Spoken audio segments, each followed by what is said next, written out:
않습니까? 누구보다도 열심히 살고 또 이 방법 저 방법 좋다는 모든 방법을 다 사용해서 우리 인생을 세워보려고 그렇게 달려갑니다.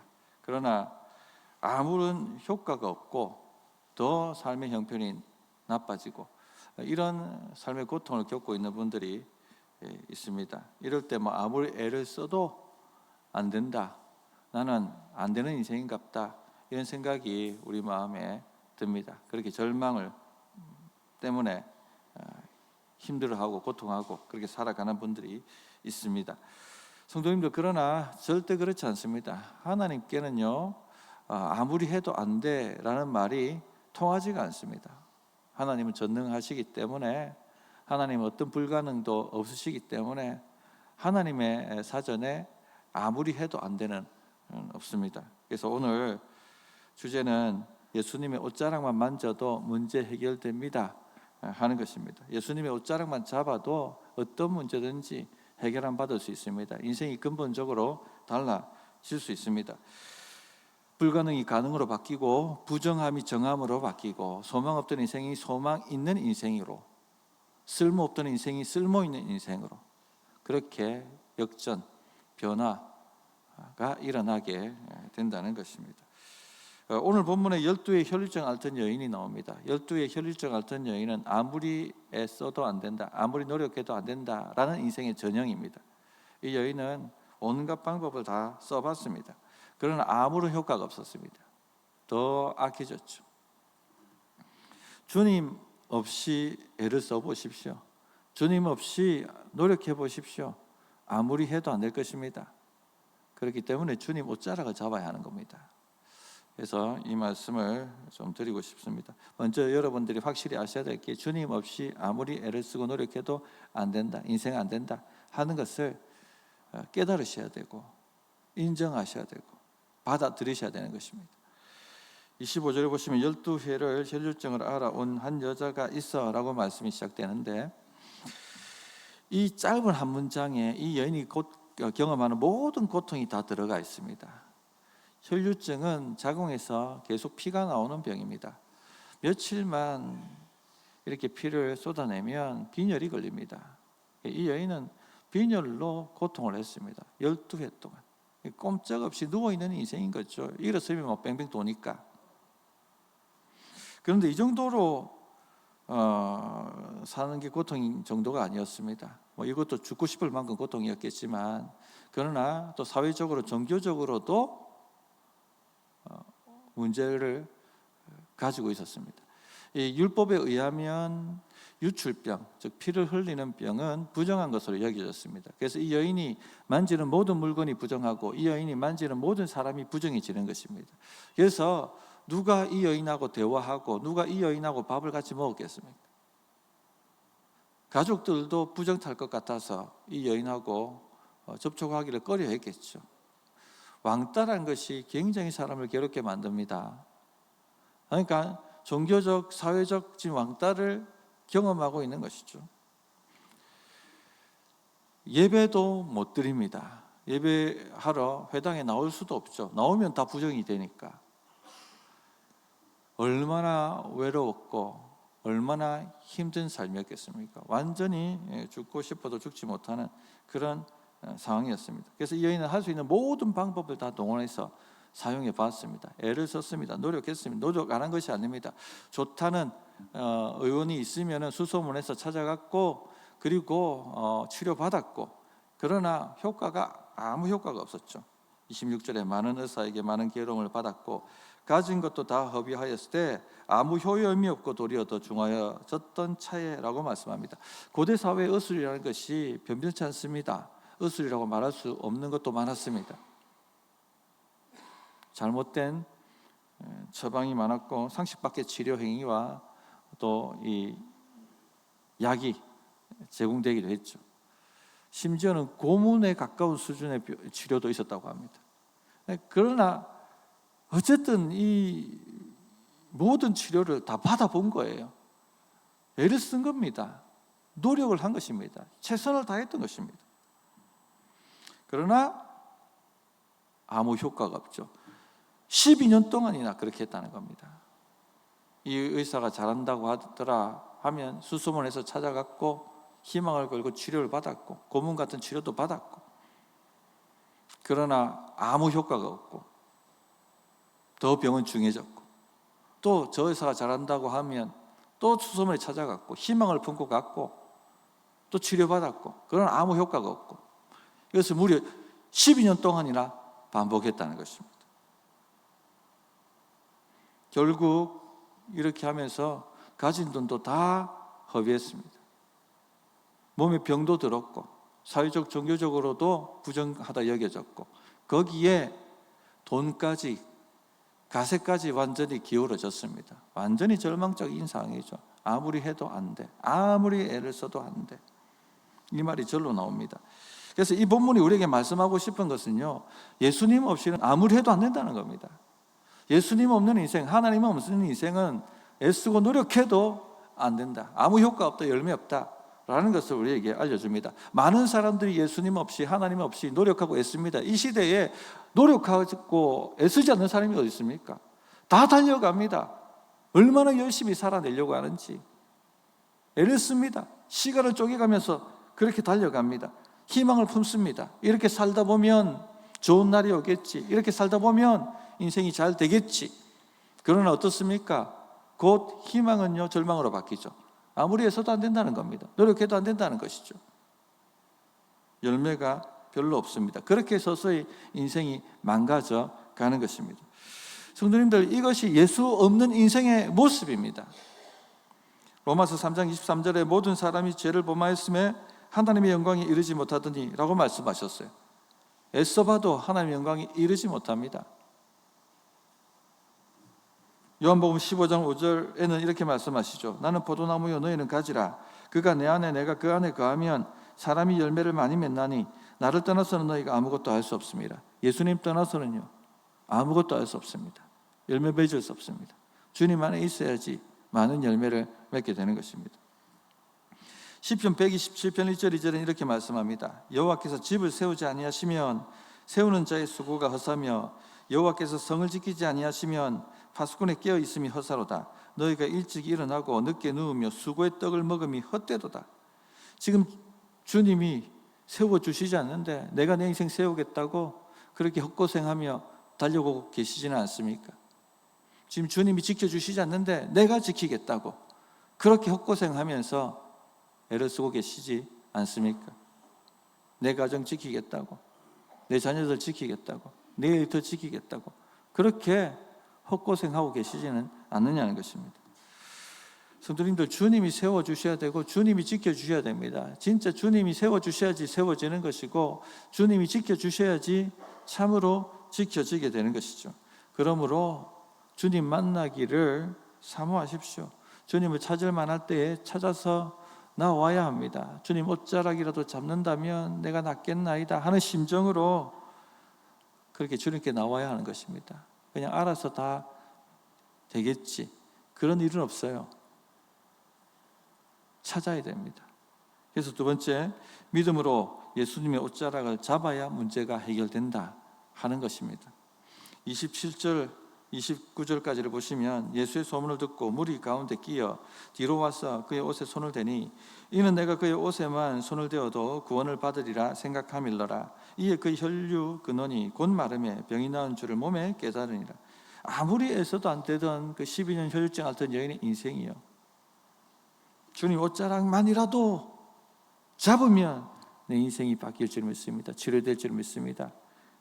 그렇게 믿고 잡았다는 것입니다. 그랬더니 즉시 그 혈류근은 그 인생을 좀먹게 만들었던, 그 인생을 절망으로 끌고 갔던 그 문제가 근원부터 말라버렸다, 근원부터 해결되었다 라고 말씀하고 있습니다. 깨끗하게 치유된 것입니다. 성도님들, 주님의 옷자락을 잡으세요. 그래 여러분의 인생 문제가 해결됩니다. 여러분을 인생을 좀먹게 만들었던 그 근원 문제가 말라버리게 되는 것입니다. 30절 보시면 예수께서 그 능력이 자기에게 나간 줄을 곧 스스로 아시고 무리 가운데서 돌이켜 말씀하시되 누가 내 옷에 손을 떼었느냐 하시니, 예수님께서 몰라서 물으셨겠습니까? 왜 여인을 찾으셨겠습니까? 이 여인이 육체적으로 깨끗하게 치유받았다 하는 것을 만천하에 드러내셔서 지금 이 육체뿐만 아니라 겪고 있는 종교적, 사회적 고통도, 그 문제도 해결해 주시는 것입니다. 군중 앞에 놀란 이 여인은 군중 앞에 늘 방에 커튼을 치고 그렇게 살지 않았겠습니까? 사람들과 접촉을 금하면서. 그랬던 여인은요, 이 군중들 앞에 나와서 간증합니다. 예수님이 나를 고치셨다. 자존감이 회복되는 것이죠. 그리고 하나님의 딸로서 정체성이 회복되는 것입니다. 예수님이 이렇게 선포해 주시죠. 34절에 예수께서 이르시되 딸아 내 믿음이 너를 구원하였으니 평안히 가라. 내 병에서 놓여 건강할지어다. 혈육적만 고치신 것이 아니라 사회적 문제, 종교적 문제 토탈로 다 고쳐버리신 것입니다. 주님 옷자락 잡으면 우리의 영, 육, 혼, 전인의 문제가 해결되는 것입니다. 인생이 완전히 치유되고 변화되는 것입니다. 아무리 내가 애를 써도 안 되던 그 인생 문제가 주님 만나면 해결되는 것이죠. 왜 그렇습니까? 예수님의 믿음으로 예수님의 옷자락만 해도 잡으면 능력이 흘러들어오기 때문에. 30절에 예수께서 그 능력이 자기에게서 나가 주를 곧 스스로 하시고 믿음으로 주의 옷자락을 만지면 주님의 능력이 흘러들어옵니다. 문제를 해결할 능력이 흘러들어옵니다. 우리 인생을 좀먹게 만들었던 그것을 말려버릴 능력이 흘러들어옵니다. 인생을 바꿀 능력이 흘러들어옵니다. 전화위복의 능력이 흘러들어옵니다. 믿음은 통로라고 보시면 됩니다. 우리가 콘센트에 전기가 가득 차 흘러도 이걸 플러그를 꽂지 않으면 능력이 흘러들어오지 않는 것처럼 믿음은 꼭 플러그예요. 딱 하고 주님의 옷자락을 만지니까 주의 능력이 흘러들어와서 그 인생을 말아먹던 그 근본 문제를 말려버리시는 것입니다. 해결해 버리시는 것입니다. 31절에 제자들이 여짜오되 무리가 애워서 미는 것을 보시며 누가 내게 손을 대었느냐 물으시나이까. 놀랍죠. 당시 이 여인 말고도 수많은 사람들이 주님을 애워싸고 손을 대고 있었다는 겁니다. 근데 누구만 치유받습니까? 믿음으로 손을 댄 사람만 문제가 해결되는 것입니다. 그러므로 성도님들 믿음으로 주님의 옷자락을 잡으십시오. 믿음으로 잡으면 여러분 인생 문제를 해결할 능력이 흘러 들어옵니다. 그렇게 주님을 찾고 기도해 보시라는 것입니다. 그러므로 적극적 믿음으로 주님을 찾아 나서야 합니다. 먼저 믿음이 있어야 되겠죠. 믿음은 어디서 납니까? 믿음은 들음에서 납니다. 하나님의 말씀을 들을 때 믿음이 옵니다. 그래서 27절에 예수의 소문을 듣고 오라고 했습니다. 이 여인이 어디서 믿음이 생겼습니까? 예수의 소문을 들었습니다. 정확하게 예수님의 말씀을 듣지 못했지만 그 소문만 듣고도 믿음이 올라오는 거예요. 예수님은 하나님의 아들이시다더라. 예수님께 나가면 누구든지 그 인생 문제 해결된다더라.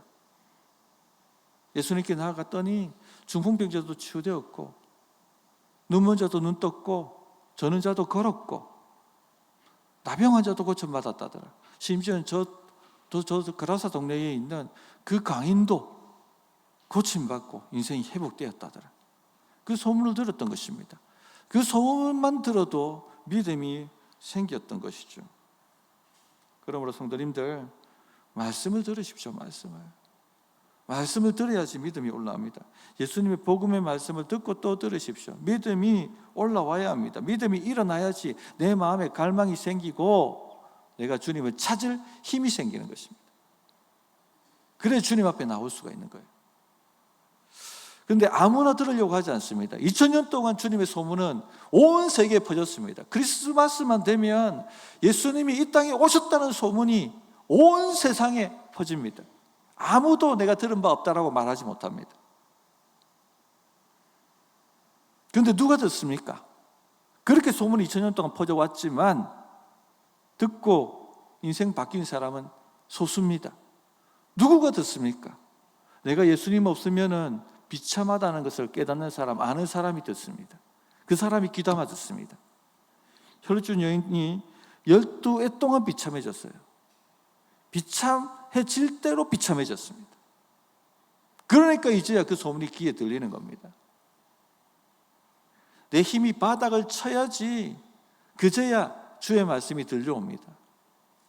아직도 내 힘이 남아서 내가 할 수 있어, 내가 노력하면 돼, 내가 애쓰면 돼라고 생각하고 있다면 주의 말씀이 들리지 않죠. 예배에 나와서 기도를 하고 함께 설교를 들어도 들리지 않습니다. 요즘 시대가 그런 것 같습니다. 우리나라 선진국입니다. 부족함이 없습니다.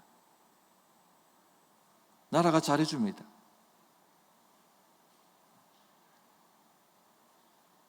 주님 없이도 얼마든지 살 수 있겠네라는 생각이 들어와요. 내가 좀 노력하고 애쓰면 내 인생 되겠네 하는 생각이 들어옵니다. 주를 찾지 않습니다. 선진국으로 가면 갈수록 사람이 이 주를 찾지 않는다 하죠. 교회가 힘을 잃어갑니다.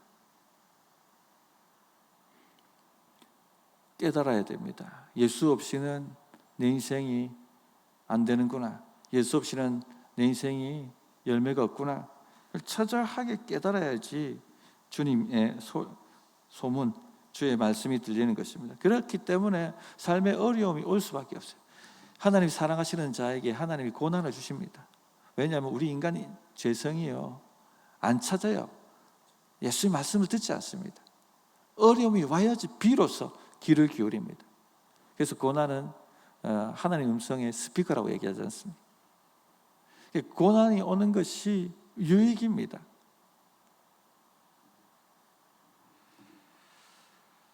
삶의 어려움 때문에 고통하고 계십니까? 고난이 반복해서 일어나서 힘드십니까? 남 모르게 눈물 흘리고 계십니까? 눈물이 마르지 않습니까? 괜찮습니다. 그것 때문에 예수의 말씀을 듣는다면, 그것 때문에 복음의 말씀을 듣는다면, 귀를 기울이게 된다면 복입니다. 전화 위복이 일어나는 것입니다.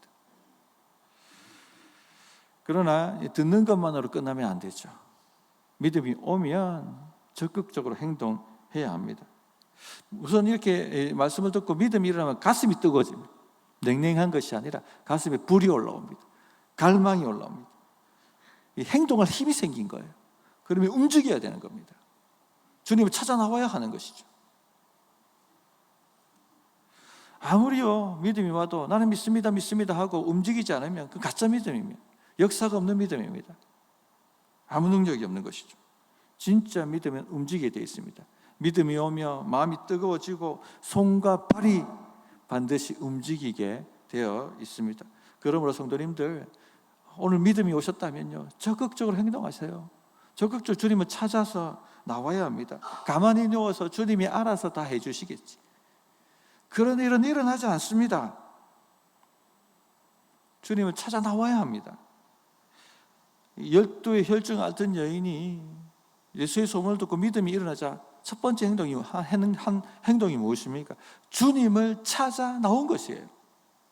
27절에 보시면 예수의 소문을 듣고 무엇합니까? 무리 가운데 끼어 뒤로 와서 그의 옷에 손을 대니 주님을 찾아 나섰습니다. 주님이 계시던 곳을 찾아 나섰습니다.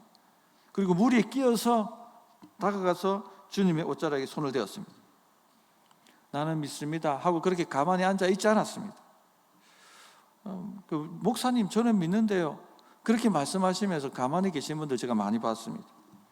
예배 자리도 찾지 않고요, 기도 자리도 찾지 않고요, 침대에 누워서 가만히 누워서 저는 하나님 믿습니다.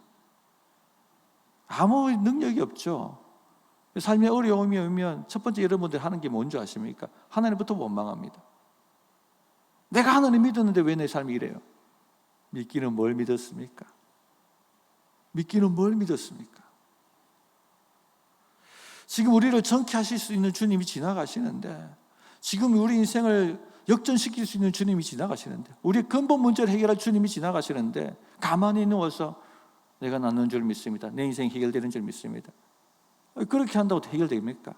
주님을 찾아 나서야 되는 거죠. 주의 옷장을 잡아야 되는 것이죠. 그게 믿음입니다. 붙잡기만 하면 해결되는데 그걸 안 하고 있다는 게 어떻게 믿음일 수가 있겠습니까? 그래서 진짜 믿음을 움직입니다. 성도님들 움직이셔야 됩니다. 이 여인을 보십시오. 가만히 침대에 누워서 저는 믿습니다, 저는 고쳐받을 줄 믿습니다, 그렇게 하지 않았습니다. 예수님을 찾아 나섰다는 것입니다. 12의 혈장 같은 여인이요, 그 길을 나섰다는 것, 이거는 참 믿음이에요. 지금 빈혈이 와가지고 누워 있어야 될 사람입니다. 그런데 움직였다는 거예요. 무리들에 끼어가지고 휘청휘청거리면서 주님을 쫓아간 것이죠. 성경에 보면 고침받는 믿음을 다 보면요, 다 이런 믿음이에요. 또 자신이 부정한 여인이라는 것이 들키면, 발각되면 그 무리들 가운데 고통당하지 않겠습니까? 그런 모든 사회적 장애를 다 돌파하고 나가는 거예요. 진짜 믿음이 오면 막을 수가 없습니다. 어떤 장애가 와도 주님을 만나야 되는 겁니다. 찾아야 되고 그 옷자락을 잡아야 되는 것입니다. 성도님들, 이런 믿음이 있습니까? 그러면 움직이세요. 주님을 찾아 나오십시오. 그 옷자락만이라도 잡겠다는 마음으로 찾아 나오십시오. 그러면 붙들면 해결됩니다. 광야 시절 때 이스라엘 백성들이 불뱀에 물렸습니다. 다 죽어가고 있는데 모세를 통해서 하나님께서 말씀하셨어요. 놋으로 뱀 모양을 만들고 큰 장대에 달아서 진중앙에 세우라고. 누구든지 지금 온 데 찾아다니면서 기도할 수 있는 시간이 없으니까, 급하니까 누구든지 나와서, 자기 방에 나와서 그 진중앙에 있는 장대 위에 세워져 있는 놋뱀을 보면 살리라, 그렇게 간구하라. 민수기 21장 9절에 보면 모세가 놋뱀을 만들어 장대 위에 다니 뱀에게 물린 자가 놋뱀을 쳐다본 적 모두 살더라. 모두 살았습니다. 독사에게 물리면요, 몸에 독이 퍼지죠. 그러면 혈액응고가 되지 않습니다. 온 몸에 있는 구멍에서 피가 다 나옵니다. 고열에 시달리고요, 구토가 일어나고 극심한 두통에 시달립니다. 점점점 근육이 마비되어져 가며 호흡 곤란이 옵니다. 그렇게 죽어가는 것이죠. 지금 이렇게 침대에 누워 있는데 장대에 달려있는 놋뱀을 보면 너희가 살 것이다. 지금 이렇게 아파 죽겠는데 내가 어떻게 거기까지 갑니까? 그런 사람 다 죽었습니다. 침대에 누워가지고 아이고 나는 믿습니다, 나는 하나님 믿습니다, 그렇게 앉아있던 사람 다 죽었습니다. 아픈 몸을 이끌고 장대를 보기 위해서 나아갔던 사람들 보는 즉시 다 고침을 받고 나왔습니다.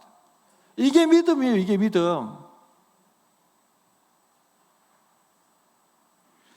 성도님들, 하나님께서 우리 기도에 응답하신다는 거 믿으십니까? 진짜? 하나님 살아계시고 여러분을 돌보시고 여러분의 기도를 들으시고 응답하신다는 거 믿으세요? 그렇다면 움직이세요. 기도 자리 찾아 나오셔야 됩니다. 가만히 있으면서 해결될 거라고 절대 착각하지 마십시오. 기도의 자리에 나오셔야 돼요. 주께서 뭐라고 말씀하셨습니까? 두세 사람이 모인 곳에 나도 그들과 함께 있다. 주님이 어디 계십니까? 두세 사람이 모인 곳입니다. 거기에 주님이 함께 계십니다. 바로 지금 여기 함께 계신 것이죠. 교회가 예배로, 기도회로 모이는 곳에 주님이 임하십니다. 거기에 주님이 계십니다. 거기에 나오셔서 주의 옷자락을 잡으셔야 돼요. 그래야 문제가 해결되는 것입니다. 그냥 집에 누워서 내가 예수님 믿으니까 집에서 기도하죠. 아무 역사 없을 겁니다. 아니, 그렇게 할 것 같으면 베드로가 옥에 갇혔을 때 카톡으로 다 문자 넣어가지고 집에서 베드로를 위해서 각자 기도하십시다, 그렇게 하지. 왜 교회에 모여가지고 그 핍박 가운데 들키면 다 잡혀가는데 그 교회로 모여가지고 왜 그렇게 뜨겁게 베드로 살려달라고 기도합니까? 예수님께서 승천하시기 전에 성령의 능력을 너희가 받아야 된다, 예루살렘 떠나지 말고 성령의 능력이 임하시기까지 기도하라고 말씀하셨습니다. 아니, 집에 가서 그냥 누워가지고 기도하면 될 것 같으면 왜 그렇게 하셨어요? 자, 각자 고향으로 돌아가라. 그리고 몇 날 몇 시 몇 분 다 같이 각자 있는 자리에서 기도하자. 그렇게 하고 마셔야 되지. 경비 서가며 굳이 왜 예루살렘에 아직 남아 있어야 되는 겁니까? 거기에 주님이 임하시니까 그런 거예요. 함께 모일 필요가 없다면 이 여인이 그냥 누군 그 자기 카텐 친 방에서 주님 고쳐주십시오. 주님 고쳐주십시오. 그렇게 기도하고 말면 됐지. 왜 굳이 그 무리들 가운데 나옵니까? 성도님들, 교회가 공적으로 모이는 예배 자리, 기도의 자리는요, 주님이 공적으로 임하시는 자리예요. 지금 여기 이 모임에 우리 인생을 근본적으로 바꿀 주님이 지나가신다는 겁니다. 그러므로 이런 자리를 사모하셔서 나오셔야 돼요. 거기에서 믿음으로 주의 옷자락을 만져야 됩니다. 이 적극적 믿음으로 행동하셔야 된다는 얘기입니다. 할렐루야. 말씀을 정리하겠습니다. 사랑합니다, 성도님들. 정말 잘 되기를 바랍니다. 병에서 노임받고, 인생의 근본 문제에서 해결 안 받고, 재정의 문제에서 해결 안 받고, 자녀 문제 해결 안 받고, 가정의 우환질고에서 사라지고, 정말 그렇게 되기를 정말 바랍니다. 오늘 주님은 수많은 무리처럼 그저 예배 자리를 에워싸고 미치는 구경꾼을 찾고 계신 것이 아닙니다. 주님 없이는 내 삶이 비참해집니다. 아무리 애써도 안 됩니다 하는 것을 깨닫고 주의 소문을 듣고, 모든 사회적 방해, 모든 종교적 방해를, 그 모든 장애물을 다 뚫고 주님께 나와 그 옷자락을 잡는 한 사람, 그 사람을 찾으시고 그 사람에게 능력을 흘려보내시는 것입니다. 오늘 이 기도의 자리, 예배의 자리가 그런 자리가 되길 바랍니다. 시간 낭비라 생각하지 마십시오. 여러분이 12년 동안 해도 안 되는 문제가 바로 이 시간에 일어날 수가 있다는 얘기입니다. 주님을 찾는 적극적 믿음이 있으시길 진실로 부탁드립니다. 아멘. 다 아멘 하셨어요? 이번 수요 기도 때부터 볼 거예요. 함께 기도하십시다. 제 눈을 감고 예수님이 앞을 지나가신다 생각해 보십시오. 내 인생에 주님 붙들고 할 말이 있지 않습니까? 주님, 나 이 문제 있어요. 해결해 주세요. 이 문제 좀 해결해 받아야겠습니다. 한번 그렇게 기도하십시다. 주님,